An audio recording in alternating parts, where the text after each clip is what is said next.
Hello students, today we are going to learn chapter 3 Life on Earth.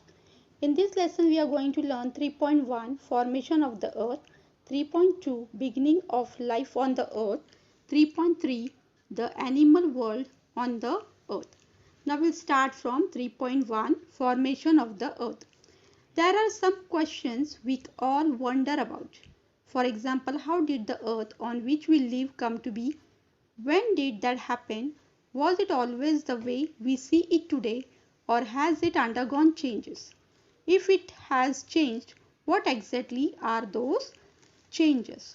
Okay, so we human beings have very curiosity to know about these things. Okay, so on the basis of scientific research, it is now believed that around 4.5 billion years ago, an enormous cloud of very hot gases and dust spinning at a great speed was formed in space. Its circular motion and great speed caused it to divide into several portions, thus creating the sun and the planet which revolve around the sun. The names of these planets are Mercury, Venus, Earth, Mars, Jupiter, Saturn, Uranus and Neptune.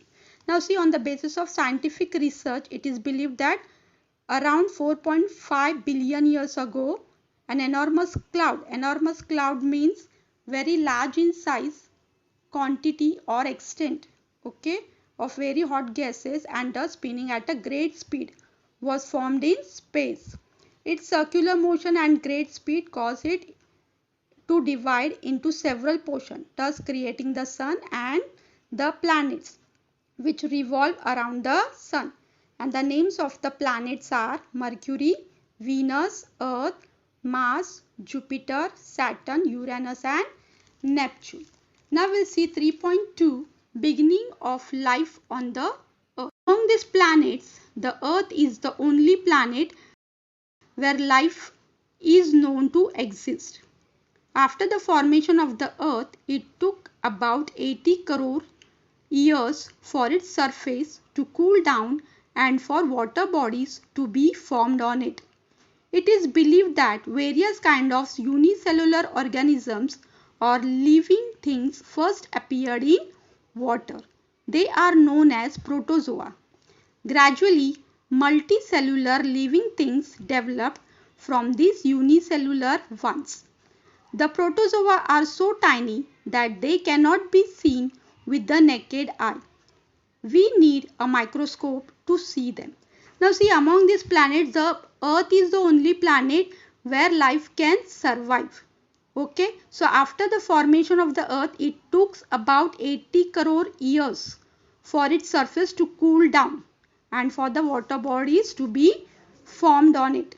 So it is believed that various kinds of unicellular organisms. Unicellular organism means which is made from one cell. Organism or living thing first appeared in water. They are known as protozoa. So gradually multicellular living things developed. So multicellular living things means which organism that consist of more than one cell, in contrast to unicellular organisms.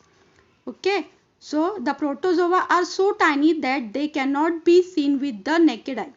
Okay, so we need to see microscope. Okay, with the help of the microscope we can see the unicellular means protozoa. We can see with the help of microscope. See, they have given the pictures. Okay, a unicellular organism see through a microscope, and microscope picture also they have given. Okay, now we'll see 3.3 the animal world on the earth. The living world on the earth consists of plants and animals. Okay, the living world on the earth consists of plants and animals. Here we shall take into account the animal world. The following are some of the main characteristics of animals.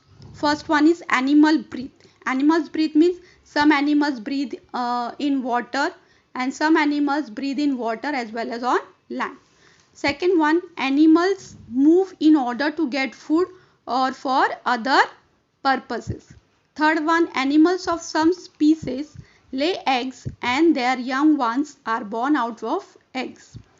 Animals of some other species give birth to their young ones. Okay, so some animals lay eggs and their young ones are born out of egg, and some animals give birth to their young ones. See, down they have given the pictures. Okay, in this some animals lay eggs and their young ones are born out of the egg, and some give the birth to their young ones.